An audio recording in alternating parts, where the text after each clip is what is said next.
안녕하십니까.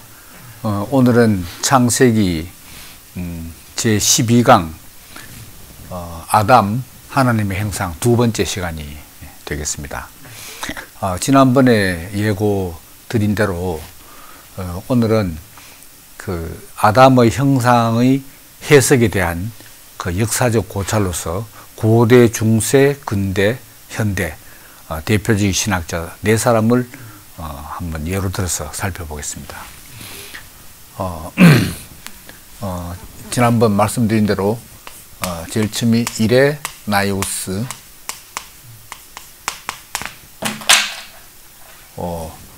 그다음 이 사람이 2세기 사람입니다.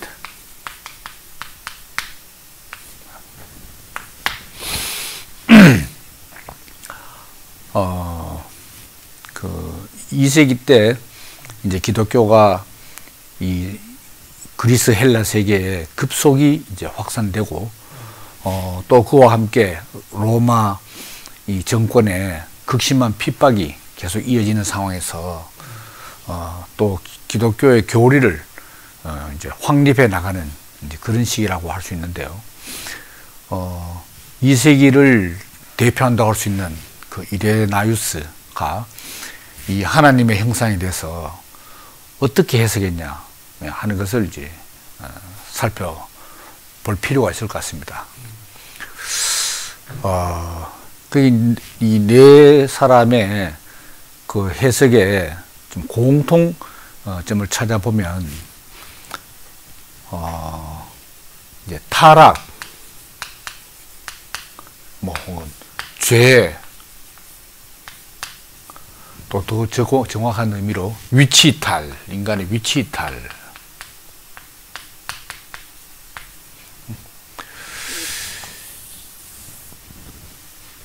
이제 타락 이전 하나님이 사람을 자기 형상으로 창조했을 때 그 형상은 어떤 상태였는가 하는 문제하고, 타락 이후에 그러면 어떻게 변했는가, 완전히 하나님의 형상이 상실되었는가, 아니면 완전히 상실되지는 않고 부분적으로 남아있고 또 부분적으로 훼손되었는가, 뭐 이런 문제가 상당히 주목할 만한 점이라고 할 수 있는 거죠. 분명히 타락 이전과 타락 이후에서 하나님 형상을 똑같다고 말할 수는 없잖아요. 그리고 또 아주 중요한 문제가 이 하나님의 형상이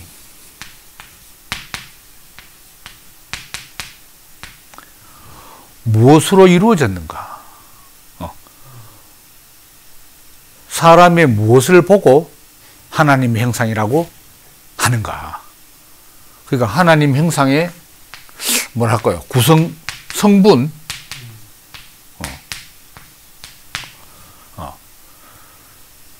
요 세 가지 점이겠죠.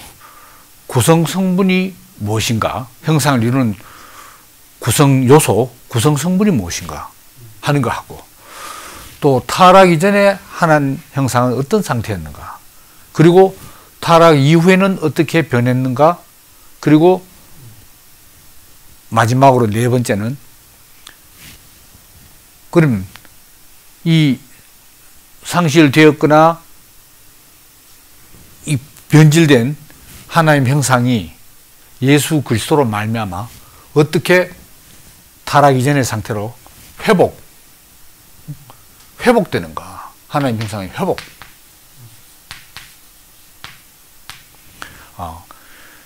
이런 네 가지가 우리가 형상을 두고 생각해야 될 경기로 말하면 관전 포인트가 아닌가, 그렇게 생각이 됩니다. 근데 이제 그 이레나이우스는 이제 어떻게 봤느냐, 하나님의 형상이 타락 이전에는 우리의 형상을 따라 우리의 모양대로, 그러니까 하나님의 형상과 하나님의 모양을 다 가지고 있었다. 그러니까 하나님이 사람을 자기 형상과 자기 모양으로, 형상과 모양으로 만들었다는 거죠. 그러면 이제 죄를 짓고 위치이탈했을 때 어떻게 변했는가?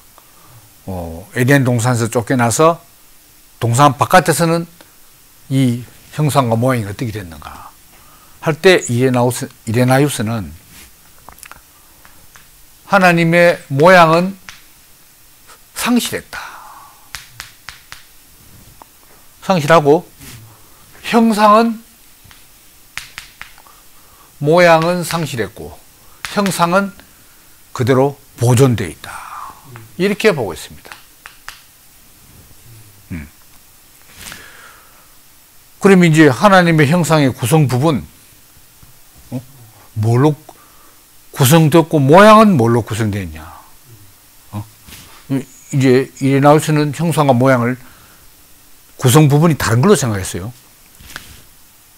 그래서 이제 이레나이우스의 설명에 따르면은 원래 이 타락 이전에, 위치 이탈 이전에 인간은 삼중 구조로 되어 있습니다. 그 삼중 뭐냐면 육, 몸 말입니다. 그리고 혼, 영. 육을 영어로 바디라고 하지만 히라보로 이 육은 소마,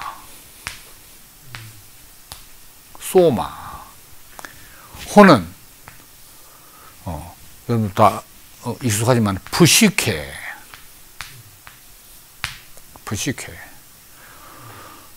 영어의 사이콜로지 한 게 뭐죠? 콜로지, 심리학 할 때 푸시케, 요 피가 묵음돼 가지고 이제 사이콜로지. 영은 뭐냐? 프네우마.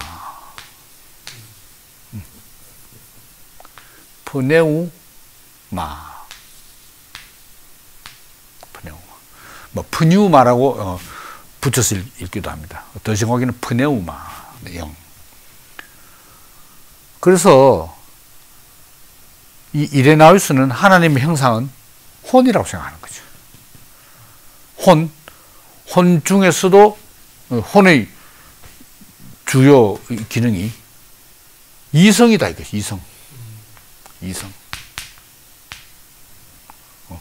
형상. 이게 이성이다, 이성.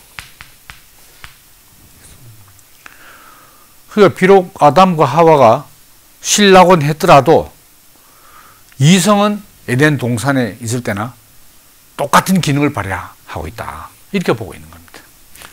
단지 변한 건 뭐냐? 바로 모양을 상실했는데, 이 모양이 뭐냐? 여기 혼이 아니고 영이다 이거죠. 영.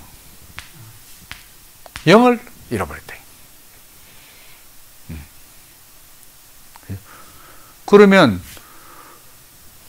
자, 이 상실한 모양을 어떻게 되찾아서 타락하기 전에 하나님의 형상과 모양 둘 다 갖출 수 있게 되느냐? 그게 바로 예수 그리스도의 구속 사역이라는 거죠. 그게 구속 사역이다. 그렇게 하는 것이 구속 사역이고, 구속을 받는다는 것은 바로 이 잃어버린 모양을, 하나님 모양을 찾는 거다. 그 지난 시간에 말씀드린 대로 모양은 뭐죠? 히브리어로 기억납니까? 데무트. 그 다음에 형상은 첼렘. 형상은 첼렘입니다. 네, 첼렘, 데모트.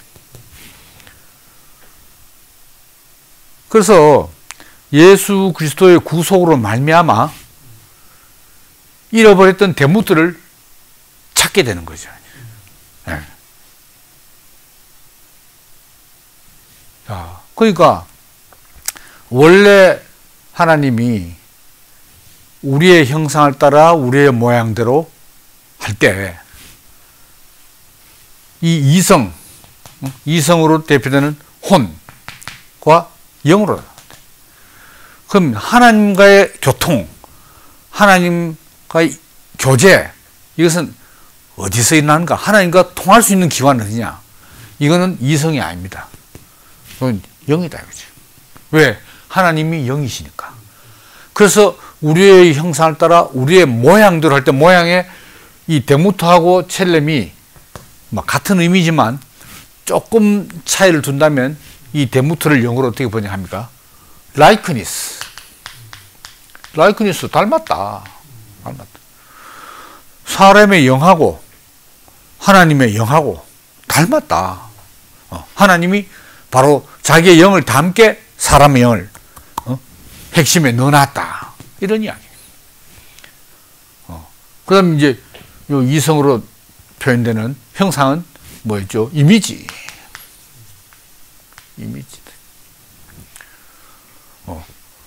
혼의 기능이 뭐죠? 지정의. 그러니까 하나님도 지정의를 가지고 계신다 이거죠. 이렇게 이제 나누게 되는 겁니다. 이런 이제 해석인데, 여기서 이제 우리가 문제점을 지적하자면은 어떻게 되냐 하면, 이 이레나유스가 이 그리스 철학, 소위 말하는 헬라 철학의 영향을 많이 받은 상태에서 하나님의 형상을 해석하고 있다는 거죠. 그 헬라 철학의 특징이 뭡니까? 인간은 이성적 존재다. 인간의 본질은 또 인간과 동물의 결정적인 차이점은 이성의 유무에 있다 하는 거거든요. 그 이성이. 이성적인 것, 다시 말해 또 이성에 준하는 것, 이성에 합하는 것, 합리성, 합이성.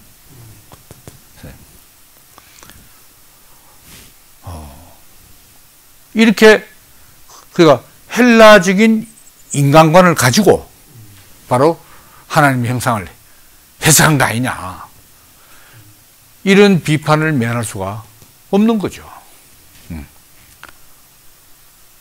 그리고 또 한 가지가 뭐냐, 이 사람 위치 이탈의 결과 엄청난 이제 인류의 재앙이 왔잖아요. 근데 이 해석에 따르면 단지 모양을 상실한 거다. 그 한 부분을 상실했어. 그럼 이제 인간의 위치 따라서 위치 회복은 이 상실한 것을 은혜로 말미암아 되찾으면 된다. 이러면 어떻게 되느냐? 이 타락이 가져온 그 하나님의 형상에 대해서 타락이 가져온 그 엄청난 충격적인 결과, 그 의미를 너무 소극적으로 약화시킨다는 거죠. 이렇게 봐보죠.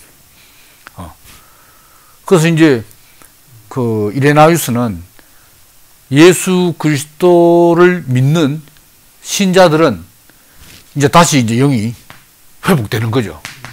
되찾게 되는 거지. 그러면 이제 크리스찬은 요런 삼중 구조로 되어 있고, 비크리스찬 믿지 않는 자는 빠지고 아직 영은 안 돌았고 육과 혼만 있고 요 영은 없는 거야 아직. 그러니까 형상은 그대로 보존되어 있다 이 말입니다. 이렇게 해석하는 것이 이제 헬라 철학의 영향이고, 그리고 그 타락이 가져온 인류의 재앙의 어떤 비극적인 파괴적인 의미를 너무 약화시켰다. 이런지.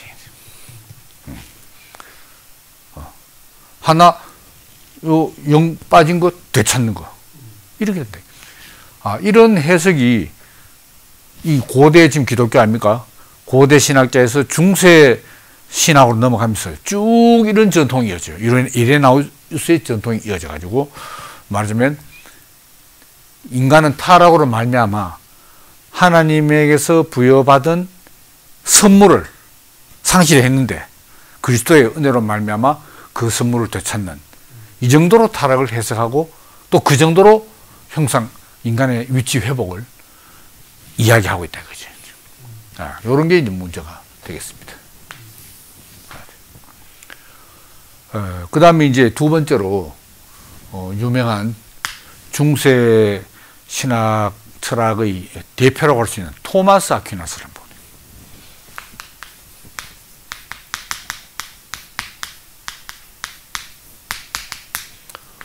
이 사람은 이제 13세기 사람입니다.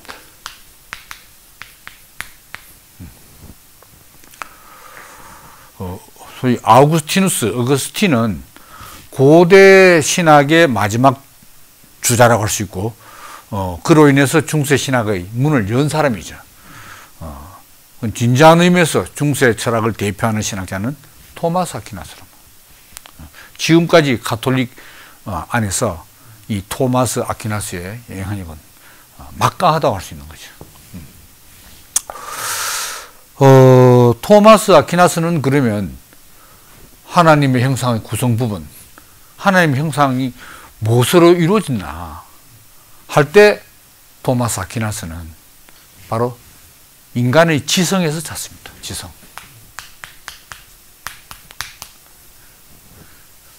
지성, 또 지성은 조금 더 넓은 범위라면 그 안에 포괄되는 그 이성, 여기에서 하나님의 형상을 찾습니다. 그 이레나우스도 마찬가지죠. 인간의 몸은 하나님의 형상에 거론이 되지 않아. 몸은 형상에 거론되지 않고 혼, 영, 이성, 영 이렇게 푸시케, 푸뉴마 이렇게. 그 비슷하게 토마스 아퀴나스도 마찬가지입니다. 인간의 지성. 요 라틴어로 인텔렉투스.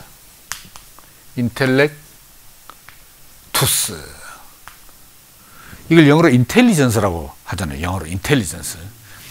인텔렉투스. 이성, 라치오. 그렇죠. 여기서 이제 하나님의 형상을 이제 찾습니다. 그래서 인간의 지성이 인텔렉투스가 이건 지성이라는 것은 어떤 그 교양인이 가지고 있는 지식의 내용을 말하는 게 아닙니다. 그럼 뭐 지성인이 할 때 그 지성을 말한 건 아닙니다.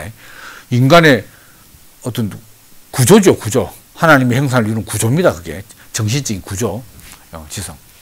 그 하나님이 지성이라고 생각이 그런 거죠. 지성이다. 그래서 형상이니까 닮은 거죠. 근데 토마스 아퀴나스는 이레나우스처럼 형상과 모양을 이성과 영으로 이렇게 나누지는 않습니다.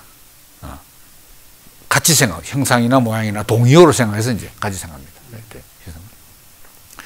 그런데 여기서 특별할 만한 것은 무엇이냐? 사람보다, 인간보다 천사가 사람보다 더 지성적이다. 그러면 하나님은 천사보다 더 지성적이다. 최고 지성은 하나님이고, 그 다음 지성 천사, 그 다음 지성이 사람입니다.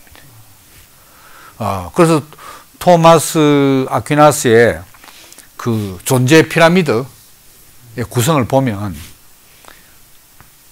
무생물,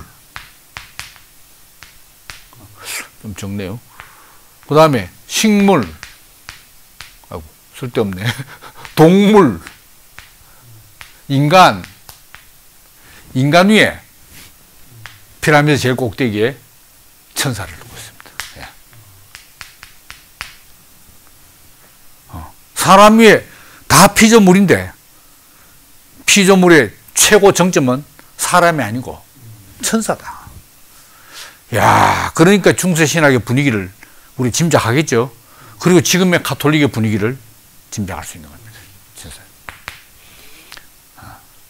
천사가 더 지성적. 그러면 말하자면 천사가 더 인간보다 하나님의 형상인 거예요. 네. 이런 해석이 됩니다. 그래서 이제 또 토마스 아퀴나스는 그럼 이제 아까 뭐요? 여기 타락 이제는 지성적 존재인데 타락 이후에 그람이 모양을 형상 안에 넣어서 하나님 형상은 그러면 이제 뭐 어떻게 됐냐, 잃어버렸냐, 뭐 어떻게 된 거냐 할 때 상실되었다고 보지 않습니다. 토마스는 형상 그대로 보존되어 있다. 형상은 보존되어 있다. 그리고 이 형상이 뭐라고 했습니까? 여기 바로 지성이다. 지성.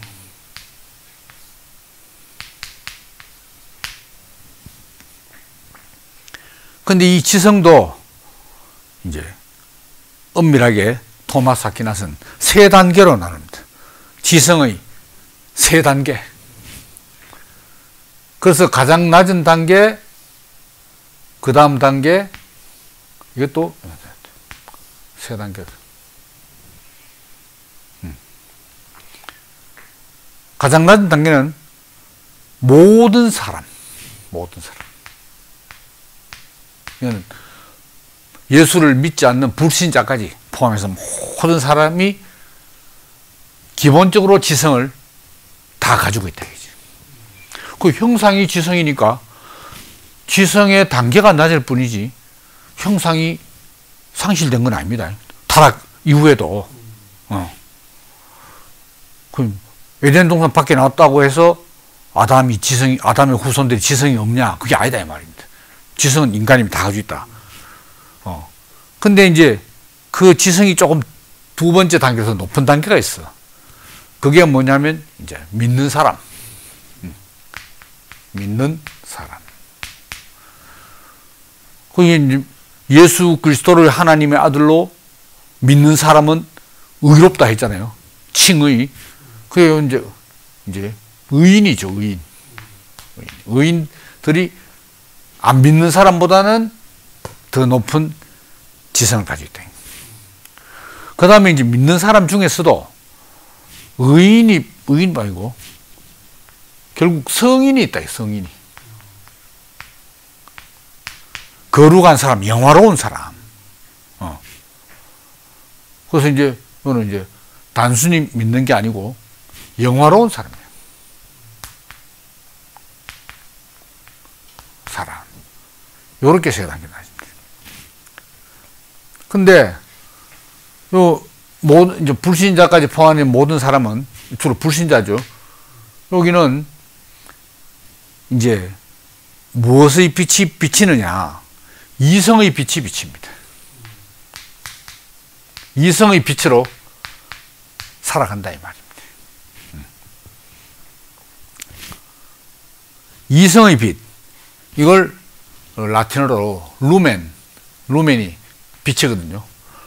루멘 라치오니스, 이격이 돼가지고 라치오 이격, 라치오니스, 이성의 빛.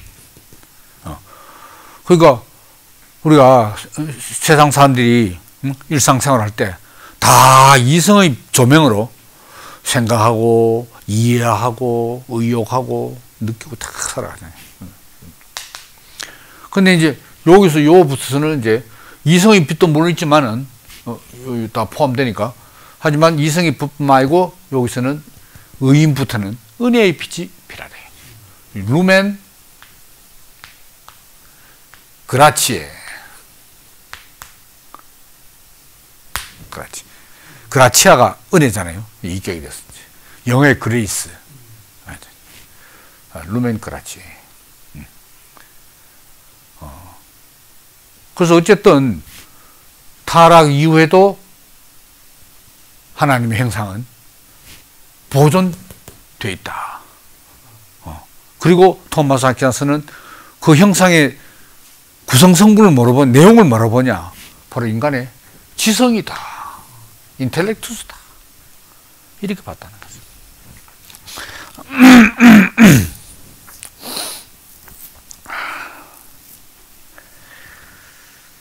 그러면은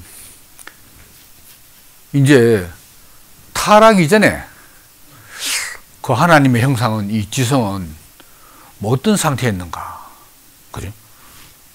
그럼 타락 이후는 어떤 상태냐? 이걸 비교해 볼 때 인간이 이제 처음 창조됐을 때 하나님이 인간을 고등한 부분과 고등 부분과 하등 부분으로 만들었다는 거죠. 고등 부분이 뭐냐? 바로 지성 내지 이성. 고등 부분 지성. 하등 부분 욕망.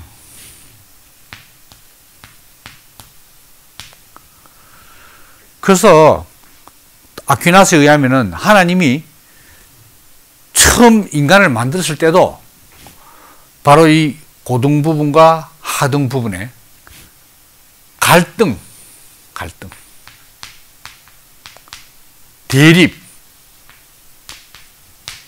대립이라는 구조로 만들었다는 거죠. 그래서 어쨌든 이성은, 지성 내지 이성은 자기의 욕망을 누르려고 하고, 욕망은 그 눌려지지 않고 욕망을 뻗쳐나가려고 하고, 이렇게 이제 대립과 갈등 구조로 돼 있다 이거죠. 그래서 하나님이 어떤 장치를 줬냐? 초자연적인 은혜. 하나님의 은혜. 은혜를 줘. 그 인간은 하나님의 은혜를 입어야만 이 지성 및 이성이 욕망을 제어할 수 있다는 것이. 스스로는 안 된다. 이렇게 해석하고 있습니다. 그러니까 이제 타락 이전에도 이 지성이라는 하나님의 형상이 이 육체로 인한 욕망의 부분을 컨트롤 못하는 거지. 타락 이전에도. 근데 저기 이전의 상태에서는 하나님의 은혜가 넘쳤잖아요. 하나님의 은혜가, 은혜의 선물이 넘쳤는 거야. 그러니까 통제가 되었어. 그때는 구조는 갈등 구조지만 은혜로 인해서 통제가 잘 됐어. 타락 이전에는. 근데 타락 이후에 어떻게 됐냐? 이 은혜가 없어졌어. 은혜가 상실됐다.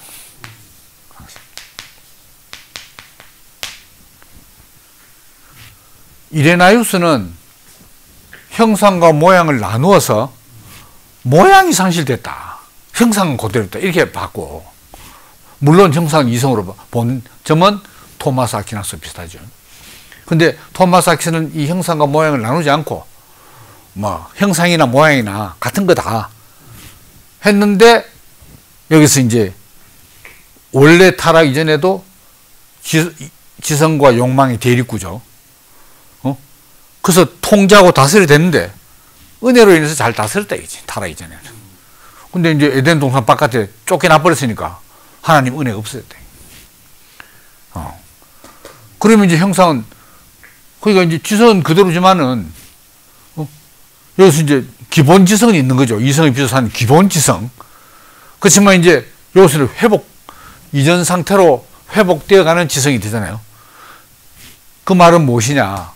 바로 다시 하나님의 은혜로 말미암아 은혜를 다시 이제 되찾은 거지 하면서 욕망을 다시 자연스럽게 누르게 되는, 은혜로 인해서 누르게 되는 이런 상태로 지성이 회복되는, 이렇게 보고 있습니다.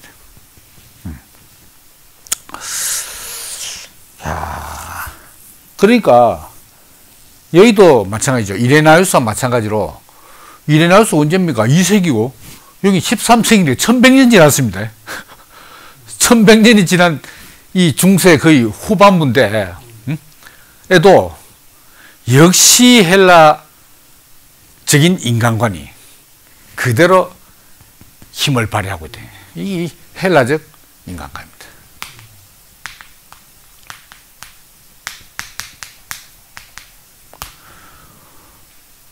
그 대표적으로 뭐 소크라테스도 마찬가지지만 히랍 철학을 대표하는 이 두 사상가 플라톤과 아리스토텔레스, 이 사람들의 그 인간 해석이 어떻습니까? 플라톤을 예를 든다면은 인간은 이성적 부분하고 비이성적 부분이 있는 거예요. 항상 대립을. 그 토마스 아퀴나스 그대로입니다. 여러분들이 아시다시피 어거스틴은 플라톤의 절대적인 영향을 받았고 토마스 아퀴나스는 아리스토텔레스의 영향을 받았습니다. 토마스 아퀴나스의 철학은 아리스토텔레스 사상의 뼈대에 성경의 옷을 입혀놓은 겁니다. 네. 너무나 비슷해요. 어떻게 보면 그 헬라 사상에 비해서 이 라틴 이 사상가들은 사상의 독창성이 많이 좀 결여되어 있다고 말할 수 있어요. 그래서 바로 이게 성경적 인간관이 아니고 헬라적 인간관인 거다. 사람을 다시 뭡니까? 이성적 부분과 비이성적 부분, 지성적 부분과 욕망적 부분. 그래서 이걸 이분한다. 이분. 인간을 이분법으로 다룬다. 이분법으로. 그러니까 자, 하나님의 은혜도 뭐 때문에 필요하고 하나님의 은혜가 어디에 작용하는가? 바로 이 이성적 부분이 비이성적 부분을 잘 통제하는 데 필요하기도 하고 거기에 적용되는 거예요. 문제는 성경적 인간관이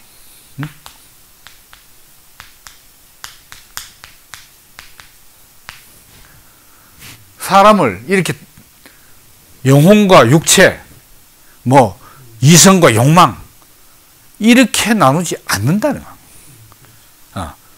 구약이나 신약이나 일관되게 성경적 인간관은 인간을 전인적으로 보다. 전인적 아니면 전인격적 통째로 본다 이 말입니다. 통째로. 그러니까 헬라적 인간관에서는 자, 인간의 삶의 목표, 윤리의 목표가 뭡니까? 덕을 갖추는 거거든. 덕을.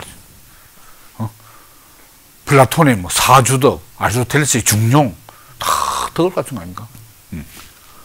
근데 덕, 혹은 뭐 미덕, 하나 더 미덕. 이 미덕이 뭐냐? virtue가 뭐냐? 어떻게 하면 이 인간의 이성적 부분이, 비이성적 부분, 영혼이, 육체를 잘 다스리느냐 하는 겁니다.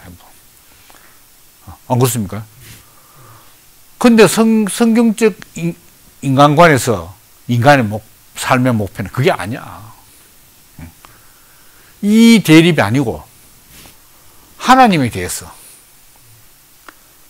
하나님께 순종하느냐 아니면 불순종하느냐 이 문제가 성경을 일관하고 있대. 순종이냐 불순종이냐 뭐 적절한 정도로 균형을 잡냐 이런 문제가 아니다 이거죠. 근데 하나님께 순종할 때 이성적 부분으로 순종하고 그럼 비이성적 부분이 불순종하냐 이게 아닙니다. 아니고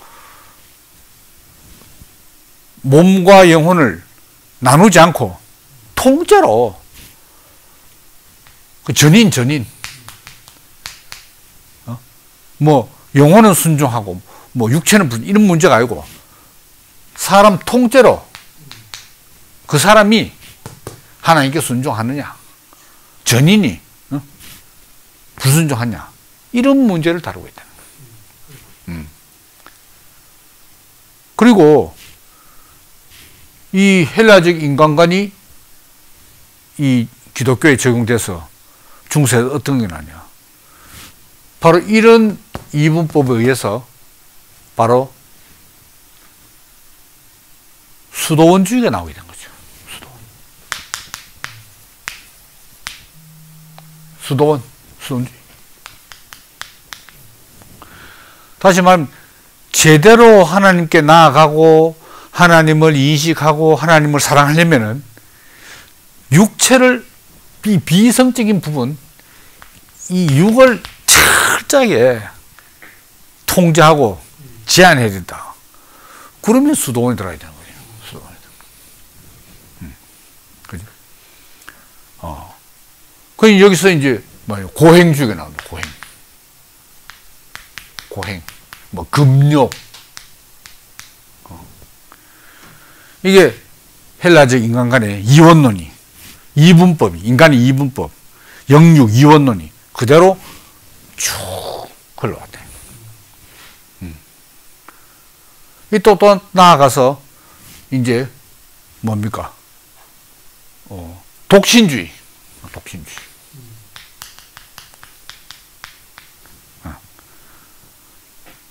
신부, 수녀, 성직자는 독신이어야 된다. 이런 걸로 나가게 돼요. 그리고 이 예수의 어머니 성모 마리아는 영원한 처녀다 하는 사상으로 또 나가게 됩니다. 대충 이제 분위기를 아시겠죠? 이렇게 됩니다. 그러니까 인간은 하나님의 형상으로 지으셨다. 말은 똑같은데 하나님의 형상이 무엇이냐? 무엇을 이루어졌냐는 나우스, 토막 다 틀린데 상당히 둘이가 헬라 철학의 영향하에서 있기 때문에 공통점이 많아요.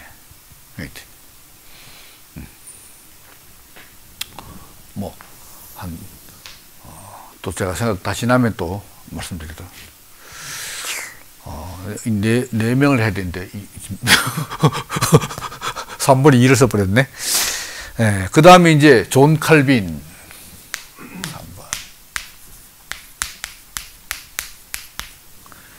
3번. 원래 프랑스 사람으로서 장 칼뱅이죠. 스위스로 피신해서 이제 독일권에서 이제 살게 됐는데, 아니죠. 제네바는 나중에 프랑스어로서는 이제 스위스 지역이죠. 존 칼빈은 이 사람은 이제 루터와 마찬가지로 루터보다 조금 더 한 세대 뒤에 태어난 사람인데 16세기 사람. 이때도 역시 종교 개혁의 시대입니다.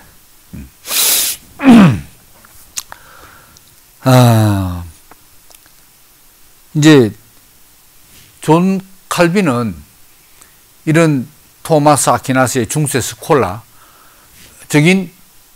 하나님 형상의 해석한 데서 대신 불만을 가지고 거기에 대한 반작용으로 나온 종교 개혁자들이 있지 않습니까? 철학적으로 말하자면 스콜라 철학에 대한 반발이고, 또 제도적으로 말하면 가톨릭 교회에 대한 반발이잖아요. 종교개혁. 종교개혁은 가톨릭 개혁이죠, 말하자면. 존 칼빈.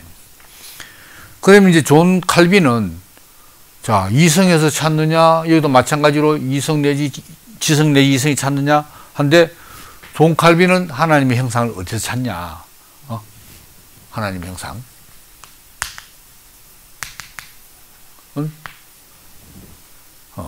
영혼, 뭐, 좀 비슷한 개념이다. 영혼에서 찾습니다.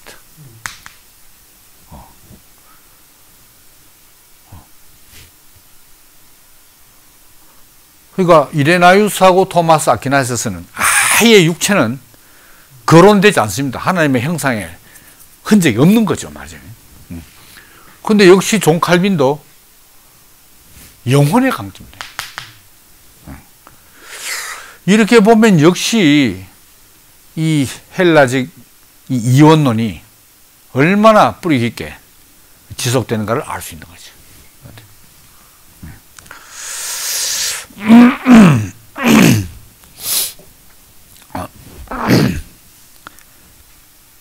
그래서 그럼 이제 칼빈은 몸에 대해서 어떻게 생각하냐?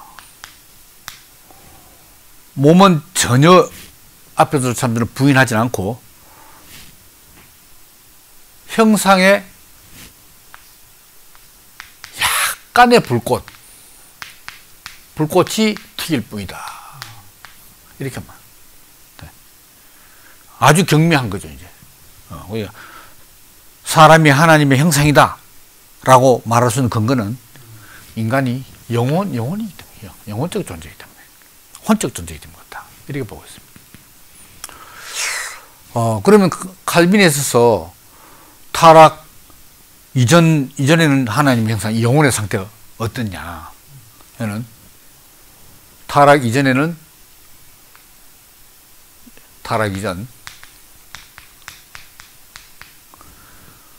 완전한 하나님의 형상을 갖고 있었다.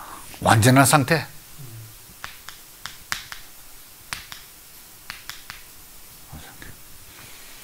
토마스 아퀴나스는 아까 틀렸죠. 이거는 갈등 구조로 되더라고요. 근데 하나님이 보시기에 심히 좋았더라. 뭐 종교 개혁자들은 문자주의 아닙니까? 성경. 그 성경 그대로 하면 사람을 지어놓고 보시기 심히 좋았더라 했는데 여기서 고등부분, 하등부분 갈등이 그게 말이 되냐? 그럼 불완전하게 만든 것인 거 아니냐? 그렇게 말할 수 없다. 완전한 상태다. 그럼 타락 이후에는 하나님 형상이 어떻게 됐냐? 타락 이후.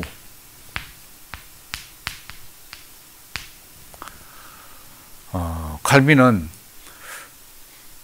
완전 상실은 아니지만 거의 완전 상실에 가까울 정도로 몹시 부패했다. 심히 부패했다.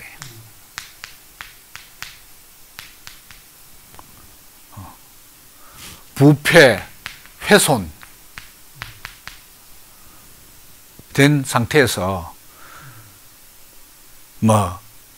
뭐랄까요? 거의 형상 구실을 못하는 지경이 됐다. 이렇게 말합니다. 근데 이제 완전 상실이라고는 말하지 않는 이유는 뭐냐? 타락해도 인간에게서 이성과 의지는 남아있기 때문에 형상의 이 뭐냐면 남은 부분입니다. 남은 부분.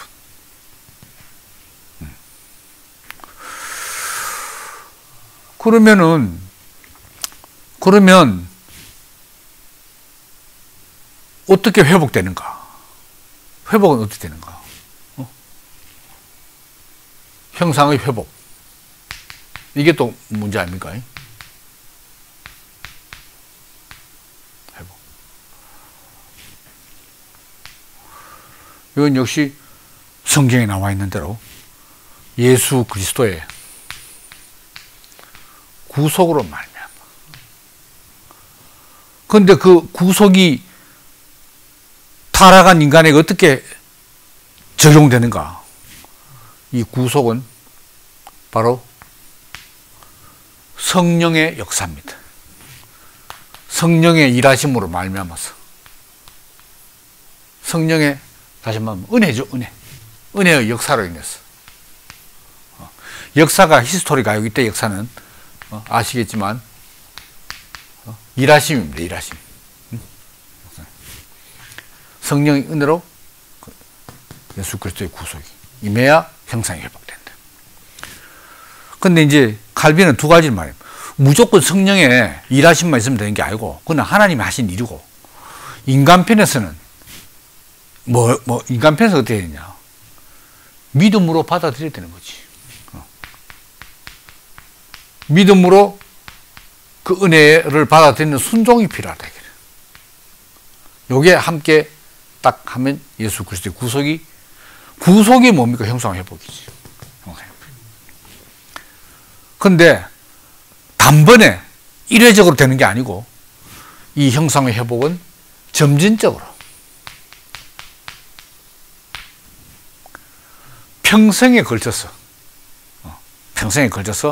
계속 꾸준히 형상이 회복된다. 이런 이야기. 그러면 또 이런 물음이 생기잖아요. 그러면 인간이 이 땅 위에 살아있는 동안 완전한 형상 회복이 가능한가? 완전한 회복.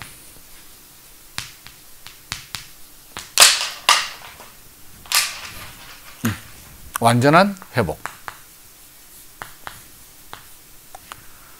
이게 가능한가? 그건 완전한 회복은 가능하지 않다. 그건 언제 되느냐? 그건 내가 내세에서. 내세에서. 완전한 회복.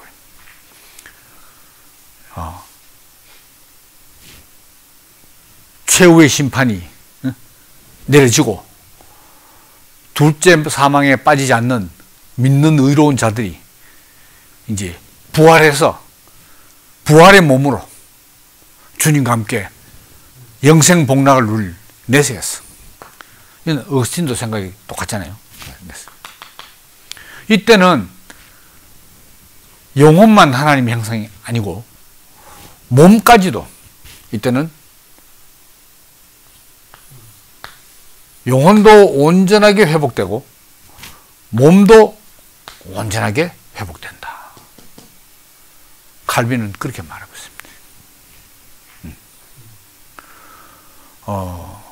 지금 우리나라의 이 보수주의 신앙, 다 이런 이제 형상의 이해를 가지고 있는 거죠.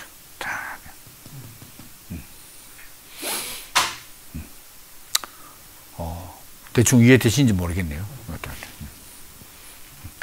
그런데 이제 칼빈은 그 기독교 강요 안에서 보면 어떤 대목에서는 인간의 심히 부패할 정도가 아니고 막 전적인 타락, 그럼 전적인 부패, 그럼 거의 뭐 상실 이후에 형상을 거의 상실한 듯한 설명이 많아요. 그렇지만 또 어떤 부분에서는 또 완전한 상실한 건 아니고 이렇게 남은 부분이 있고 그렇다. 이래서 좀 문제점을 지적하자면 이 설명이 일관되지 못하다. 이렇게 이제 이제 칼빈은 그 주님의 전적인 은혜를 강조하잖아요. 전적인 은혜를 강조하려면은 전적인 타락이 전적 타락하는 게 뭡니까? 완전히 하나님의 형상이 뭐 일거리 정도가 막 없어졌다. 그래야 그 정도 상태에서 이제 은혜가 미쳐야 전적인 은혜 아니겠습니까? 그래서 조금 왔다 갔다. 왜 이런 부분, 영혼에서 찾고 이런 부분들은 칼빈도 오직 성경, 루터의 뒤를 개성해서 솔라 스크립투라, 오직 성경이지만 이런 부분들은 역시 헬라적인 이 요소를 쭉 중세 거의 뭐 16세기 몇 년입니까? 이게 뭐 1000년 넘게 오는 이런 전통을 하루아침에 끊을 수는 없었다는 거죠. 그렇게 말할 수가 이제 있습니다. 그 다음에 이 참 뭐 근데 할 수 없이 아쉽지만은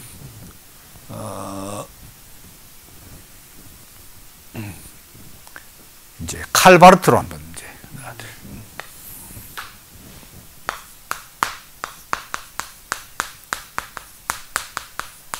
칼바르트는 20세기입니다.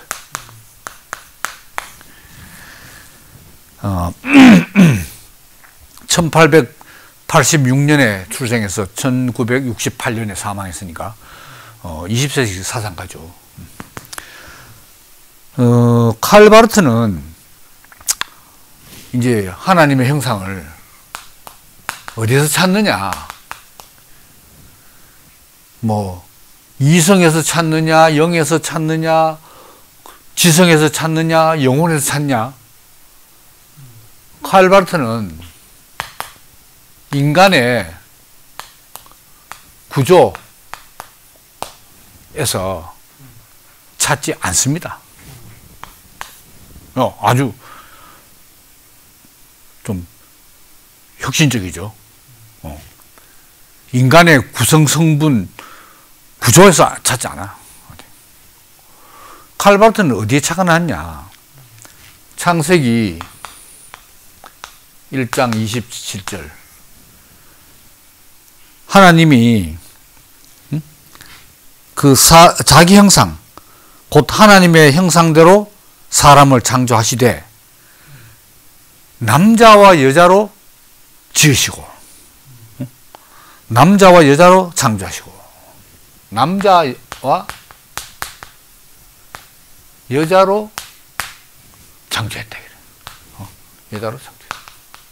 여기에 착안합니다. 자기 형상 곧 하나님의 형상 대로 사람을 창조하시되 남자와 여자로 창조했다. 그러니까 이 앞에 신학자들이 바로 이 부분을 간과했다는 거예요. 남자 여자. 그래서 이제 사람의 구조보다 관계성을 중요시합니다. 관계성.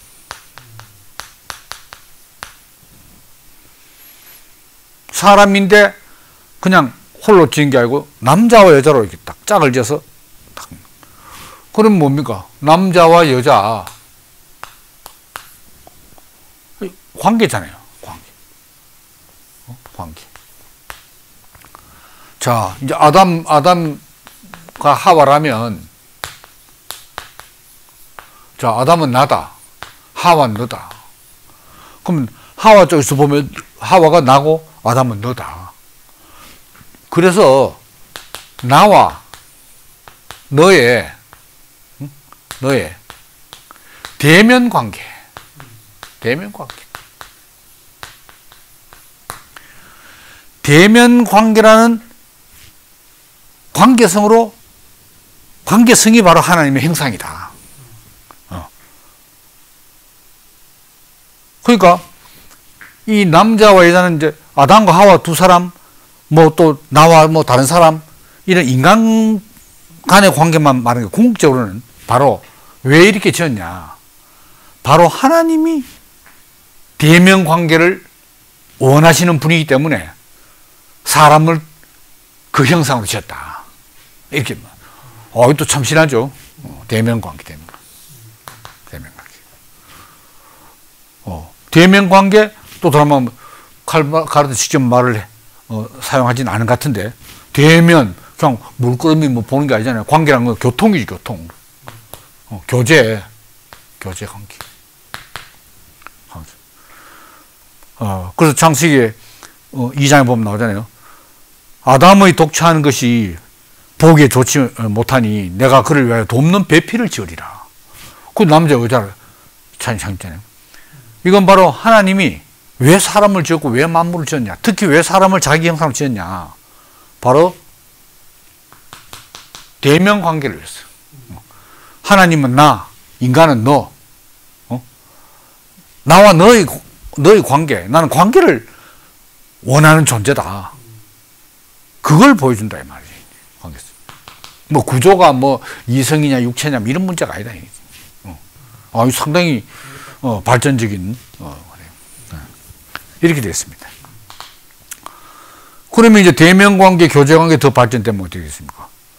그러면은 나중에 뭘로 발전하겠어요? 연합으로, 칼바르트 연합이라는 말을 한 거, 막 화해 이렇게 난주 썼습니다만은 연합관계.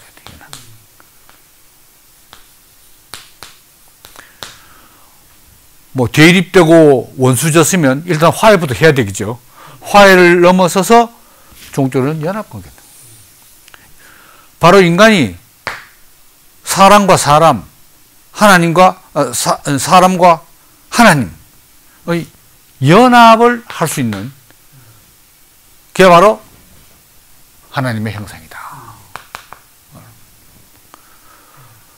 그러면은 칼바르트는 이 관계, 대면 관계, 관계성, 나와 너의 관계성, 그럼 타락 이전에는 어땠냐? 타락 이전에 이렇게 짓다 이 말입니다. 그러면 타락 이후에는 어떠냐? 하나님 형상, 그럼 이거 타락 이후에 이거면 위치 이탈한 다음에 이 관계 없었냐? 아니다. 이거는 전혀 손상되지 않았다. 여는 많이 손상됐고, 여기는 뭐, 은혜만 좀 없어지고, 그죠? 형상은 그대로 가지고 있잖아요. 단계가 좀 낮아서 다 가지고 있어. 저기서는 모양만 상실, 영만 상실했어. 근데 칼바르트에 하면 동산 밖에 나갔다고 사람이 대면 관계를 안 하냐. 형상 상실된 게 하나도 없는 거야. 없고, 오히려 나와 너와의 대면 관계는 타락 이후에 더 강화되었다. 이렇게 반대로 해서 이래야 됩니다. 안 그렇게 해서 관계 끊어지려고 하니까 하나님이 더 다가가서 은혜를 베풀고 오히려 대면 관계가, 그럼 형상이 더 강화됐네요. 그러면, 자, 예수 그리스도로 인해서 형상이 회복되냐, 그 못되냐. 그러니까 이 타락의 심각성, 형상에 미친 그 재앙스러운 결과에 대한 설명이 칼바르트는 할 수 없다는 거죠. 예, 그게 또 문제입니다. 그런데 예수 그리스도의 구속의 은혜는, 뭐 형상에 별 손상이 없고 오히려 더 형상의 기능을 더 활발하게 하는데, 뭐 어떻게 형상을 다시 회복해가지고 예수를 어떻게 하냐. 요런 게 아주 좀 성경을 오히려 좀 벗어나는, 이런 이제 문제점을 가지고 있다. 이런 이야기입니다. 그래서 오늘은 이제, 말씀드린 대로 이 고대, 중세, 근대, 현대, 이 네 신학자들이 말하는 그 하나님의 형상을 둘러싼 몇 가지 문제들을 이제 살펴보았고, 다음 시간에는 이제 하나님의 형상 세 번째 시간으로 이제 총괄해서 한번 결론적으로 한번 말씀드리고자 합니다. 경청해 주셔서 감사합니다.